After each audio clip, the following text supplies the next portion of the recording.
Chicken pakodi ఎలా prepare చేయాలో ఈ వీడియోలో చూద్దామండి. ఇందులో రుచికి సరిపడా ఉప్పు, 1 టేబుల్ స్పూన్ కారం, చిటికెడు పసుపు, 1 టేబుల్ స్పూన్ ధనియాల powder, 1 table spoon garam masala, 1 table spoon tandoori masala, ఇవన్నీ ఒకసారి బాగా కలుపుకుందామండి. 1 టేబుల్ స్పూన్ నూనె వేసి ఒకసారి బాగా కలుపుకుందామండి. ఇలా బాగా కలుపుకున్న తర్వాత ఇప్పుడు ఇందులోకి కొట్టిపోసిన ఎగ్గును కూడా వేసుకుందామండి. అలాగే 1 టేబుల్ స్పూన్ బియ్య పిండి, 1 టేబుల్ స్పూన్ మైదా పిండి వేసి ఒకసారి బాగా కలుపుకుందామండి. అలాగే ఇందులోకి కొంచెం ఫుడ్ కలర్ని కూడా వేసుకుందామండి. ఇలా కలుపుకున్న చికెన్ని 10 నిమిషాల పాటు బాగా నానబెట్టుకుందామండి. ఇలా నానబెట్టుకున్న చికెన్ని ఇప్పుడు మనం నూనెలో వేసి ఫ్రై చేసుకుందామండి.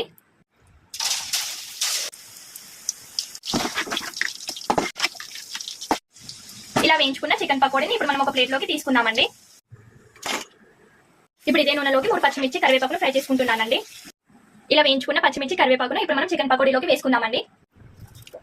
ఎంతో సింపుల్ గా చికెన్ పకోడీ అయితే ప్రిపేర్ అయిందండి. మరిన్ని వీడియోల కోసం మన ఛానల్ ని సబ్స్క్రైబ్ చేసుకోండి. Thank you for watching.